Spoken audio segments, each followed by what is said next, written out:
I can't wait to get up for that flight. Good. Hey, Andrew, Hi.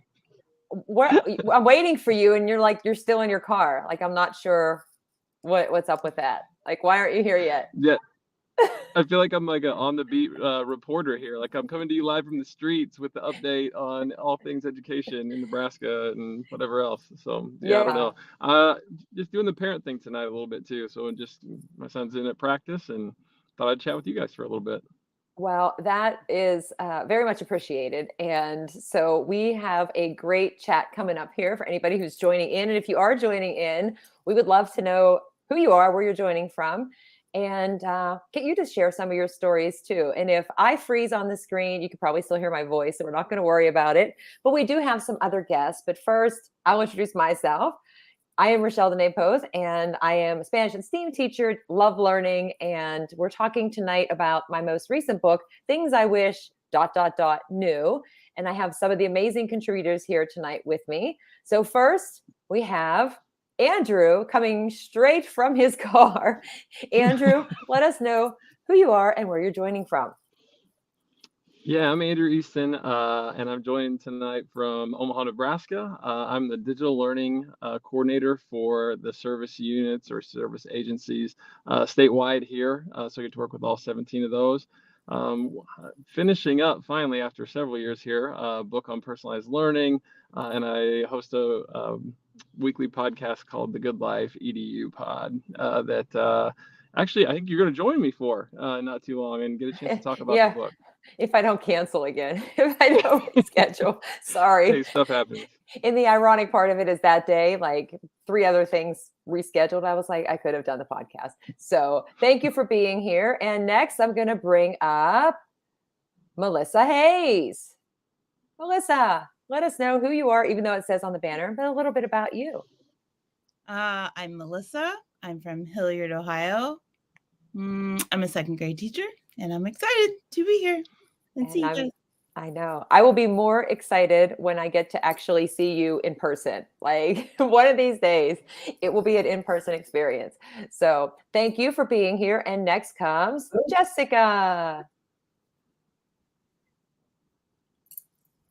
Oh, Jessica was there. Oh, there she is. Hey, Jessica, welcome. Oh, wait, your audio. Or is it my audio? Oh, wait. Just a minute. Hear me now? Yeah, we can hear you now. Hello. And where are you joining from? Hey, I make everything awkward. No, that's me. I am joining from Alabama. All right. And I thought she was from Kentucky or in Kentucky because of her Twitter. And it just occurred to me to read the rest of it and that she's like where she teaches and where she actually lives. So it's interesting. Things you learn, like you don't know. And then you're like, oh, it actually does say that. And finally, Jaffe, welcome. Hi. Hello. Good.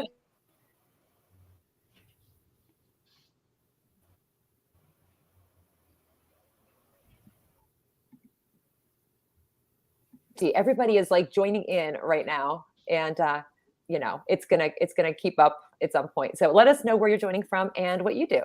Okay, so I'm joining you guys from Hazlet, Texas, which is sometimes considered Fort Worth, Texas. And I am a kindergarten through 8th grade principal here in this great state. Awesome. So we have like pretty good representation like across the country today. Some of us are in our homes and some of us are in our cars. But yeah, you would have been too. I know. But that's just what's awesome about like the technology and connecting and being able to like have this space where you build these friendships and relationships and never having met in person. So that's what we're going to kind of talk about tonight for everybody that's joining in. And the focus, if you are just joining us, jump into the chat. Bear with any tech troubles that we may have because, that's the status of the world. Like being at a tech conference, what's a tech conference without like the Wi-Fi not working? So hopefully, fingers crossed, when I head your way tomorrow for TCEA, it'll be all good with the Wi-Fi and the network. So we're going to talk about this book, things I wish ...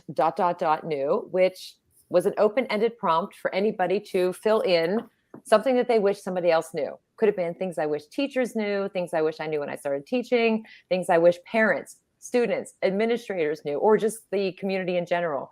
And so the 4 people that you have here tonight all contributed to this book, and they are included with myself. There are 50 of us that are in this book. So lots of stories, lots of inspiration, some laughs provided by some of the stories, some tears as well, and everything in between. And so, telling our stories, that's not something that I ever really did. I was always like, I don't want anybody to know anything that's going on with me or with my challenges, but we don't improve unless we have that time to reflect. And we can't have that time to reflect and improve unless we have connections and people to support us. Things I wish I knew a long time ago. So I'm going to throw the question out there, and I'm going to hide this because then it brings us closer. And for anybody who's joining in, what would you fill in with that? What is something that you wish you knew, somebody else knew, advice you could give like your first year teaching self, and that you can share with us, because we're here to learn as well. So I don't know who wants to start and share a little bit about your story that you told in this book. Or it could be even something else that you've learned since you wrote it in the book. And you're like, geez, I wish I would have had that chance to write that now. So I made Andrew go first, but whoever wants to jump in first, would love to hear.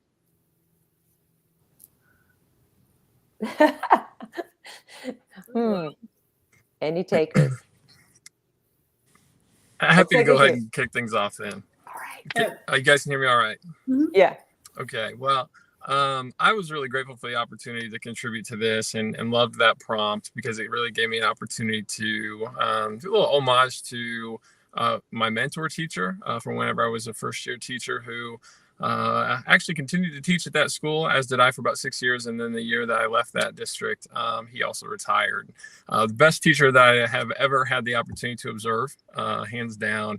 And I remember as a first year teacher, I was really obsessed with this idea of edutainment, right? I wanted there to be games. I wanted there to be a lot of energy and music, and just really to have this experience that was going to capture learners and just wouldn't let them be distracted, right? Like we were just going to be so energized by what we were doing and the activities, etc. And it went really well, and that played into my personal strengths.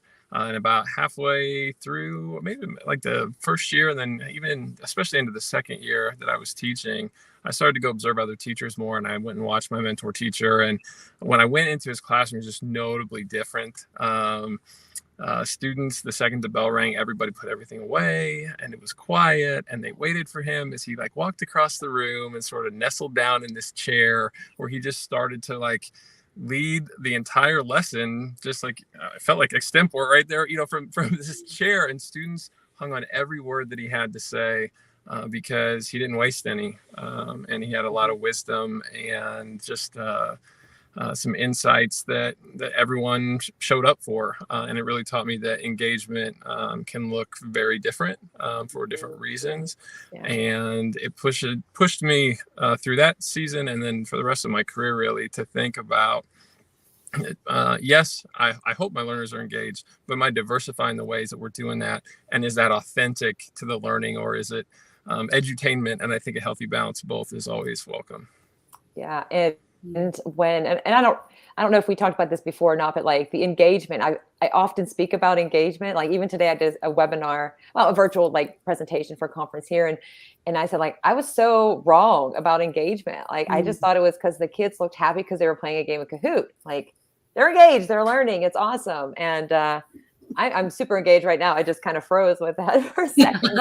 But yeah, I was so wrong about it. And when I read yours, I'm like, gosh, I wish I would have said to somebody, I'm having problems with the kids, and they're not interacting, and the relationships and all of that, because it wasn't until my master's that I did a whole semester where I was just focused on student engagement and motivation. And I was so wrong about this. But, anybody who reads that and they realize, okay, you need a mentor. It's important to go and do those observations and to be observed, which is uncomfortable. I mean, for me, yeah. I would rather you can stop my classroom anytime. I get more nervous about those planned observations, but I know a lot of people were doing the observe me movement and other things similar to that. So your story definitely, hopefully inspires people to like take more chances and to get out there and learn from each other. Before we go to the next person, I want to share Dr. Mina's things I wish I knew. And that is a big one as well.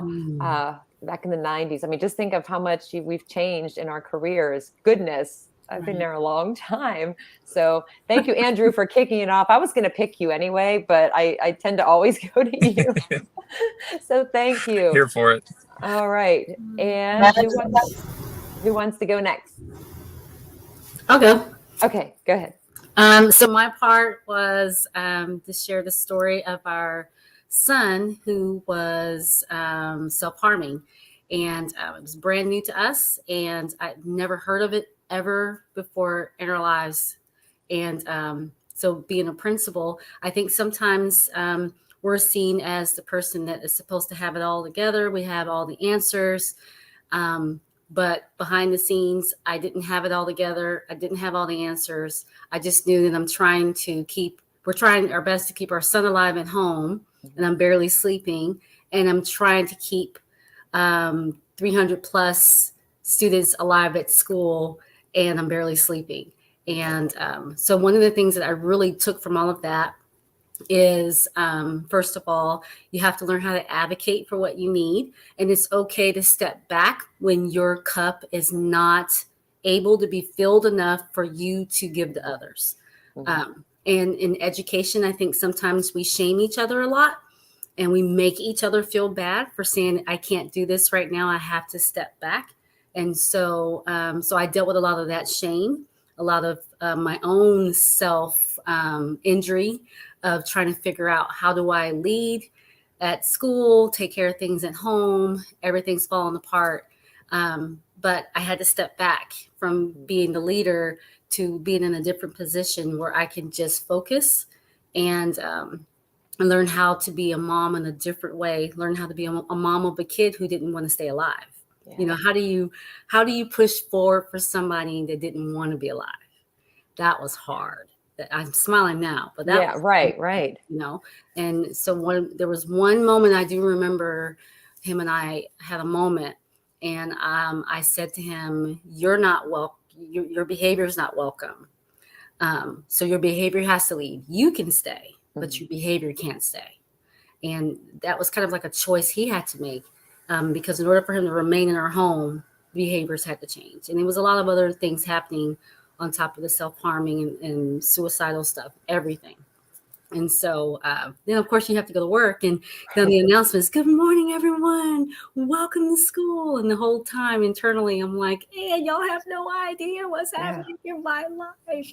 Right. And so I think just being a leader now, what I've learned is you have to do more than just jeans passes. Jeans passes do not tell a teacher that you love them. Mm-hmm. You've got to actually see the white of their eyes.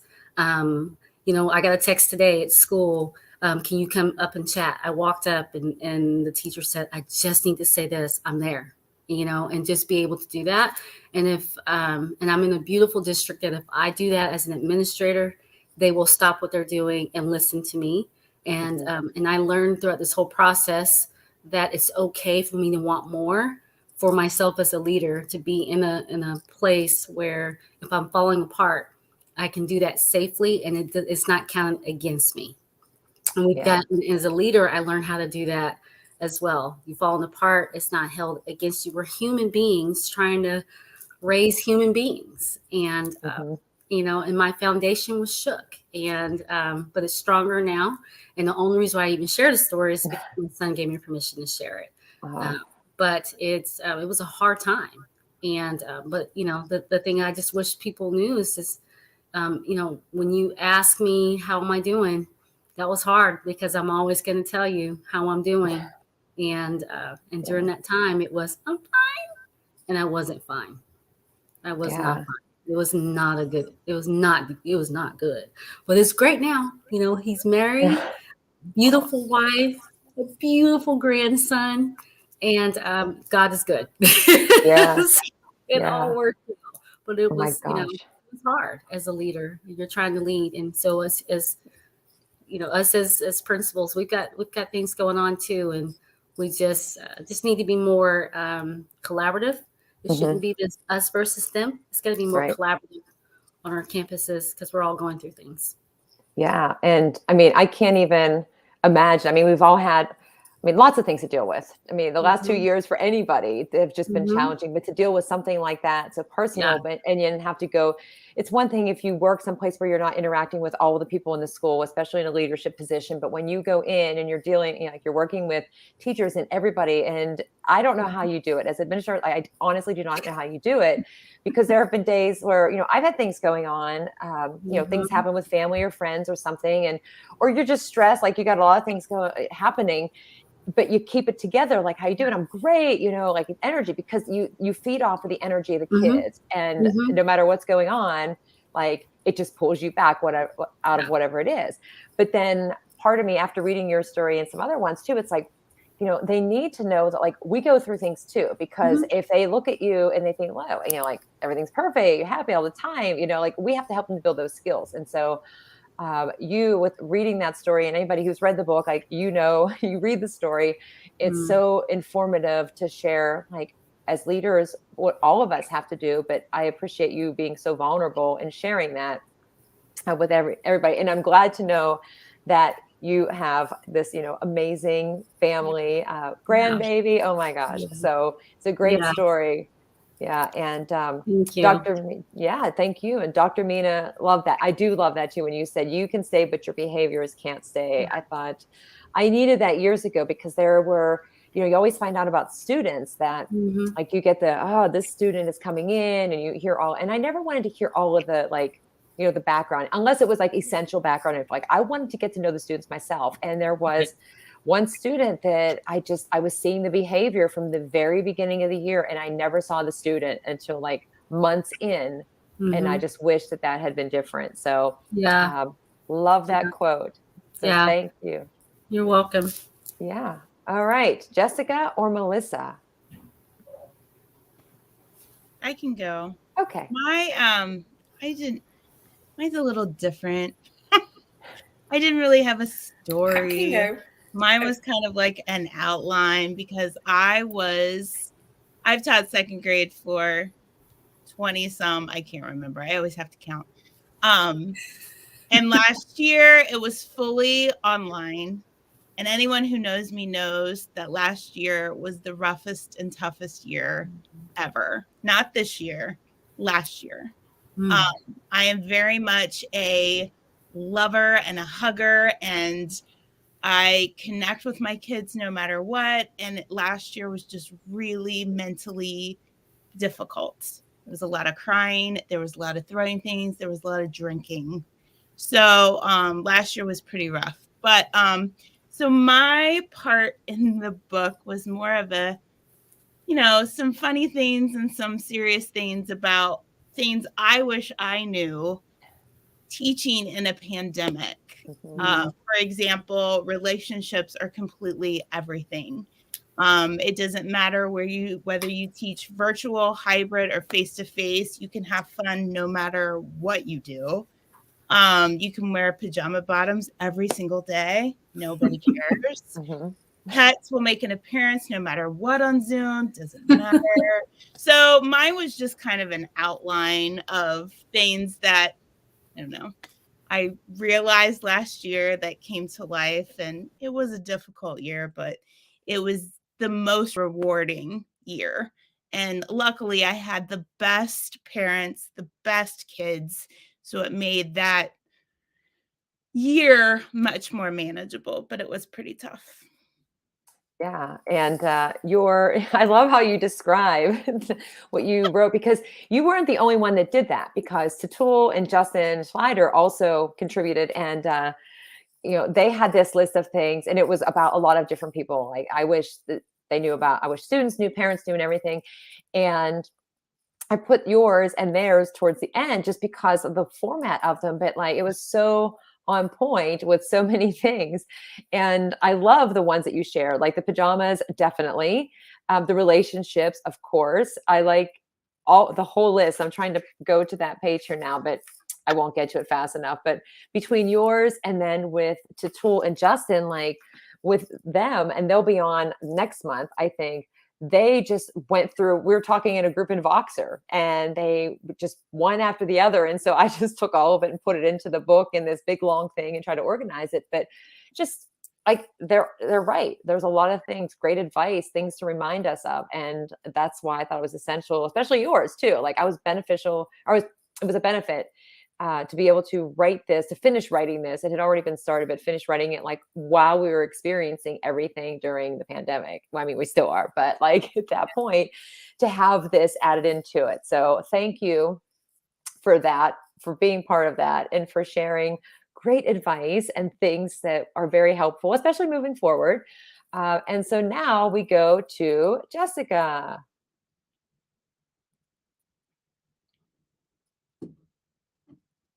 And we'll see. I think maybe, you there, Jessica? Yes, I think I'm lagging behind you like 2 seconds. Yeah, that's okay. So how about your story? I think mine was pretty much just how much I miss my kids during teaching. I have the same kids from 6th through 8th grade because I'm resourced, and I didn't get to have my 8th graders that year, and it was really hard. Two, almost 3. She's 4 now. She's great. She's in pre-K. We're rocking it. But it was hard as a mom and as a teacher to balance both of those because I miss my kids.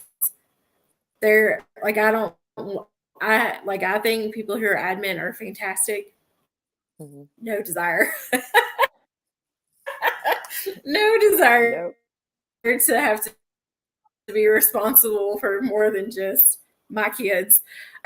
I feel like I write IEPs, so that's like my contribution. That's pretty much it. It's not too much. I just miss my kids. Yeah. It's I have to say the IEPs, I mean, I read them because, students that I have them, but oh, sorry, I forgot about the lag. And I think what's that? No, you're good. Keep going. Okay. The IEPs, I had to write one when I got my master's degree. I had to take a couple courses, and that was one assignment. And I couldn't believe, it took me a really long time. And I thought how much time it took just for that one compared to what you all have to do for all of them. I was like, wow. And it was so beneficial to learn, all that goes into it. But yeah, I appreciate the work that you do, that all of you do. Administrators, classroom teachers, elementary school teachers, special education teachers, the coaches. We are all, it's a community. Like, we have to communicate, we have to support one another, and, be there and give the pushback when it's needed, but also just listen. And like Mel says, like, put on the listening, let's listen whenever we need to. But I know the thing that I love about this is, like, I've gotten to meet other people and I've learned so many lessons. And when I was putting it together and reading your stories and some of the other ones, I was like, man, I wish I knew that like 15 years ago, or I'm not the only one that thought this. And so I'm sure there are like multiple books that could be written, long lists of things that people wish they knew or that others knew. And so I'm thankful for you three. Andrew, it was getting very dark in his car. I was like, I think, and then somebody must have been backing up. So he had like the red light on a little bit and he was trying to adjust it. So he left. But for anybody that is watching, would love for you to pick up a copy of The Things I Wish ... Knew, and I should say, not or, but do both. And then share with us, like, what's your story? What is something you wish somebody knew? Send me a message, send it out on Twitter or any of these spaces. And like, we'll learn from each other. And if you would like copies of the book, you can get them from EduMatch Publishing. They're also on Amazon, Barnes and Noble. I have them. If you want a signed copy, I have some here too as well. But it's a great book full of great stories. And the best thing about it is it's not just me. It's 49 other people that share so much of themselves with everybody else. So I thank everybody for joining in. And before we go and I let everybody leave, I want to give a shout out to Brian Costello and Kristen Coppers, who are celebrating their launch today, launching their book today together. They co-wrote with EduMatch. Yay for EduMatch. So that is actually happening right now, the same time as us. So if you're watching us now, then go check out their launch party and the recording. And if you're watching us now, well, I guess you're missing that. Anyway, I'm rambling. So thanks again for everybody who joined in, and we will see you on Friday with our Thrive O'Clock. We have Ray from the Teach Better team, and my co-host will be Lainey. So thanks, everybody, and we will catch you the next time.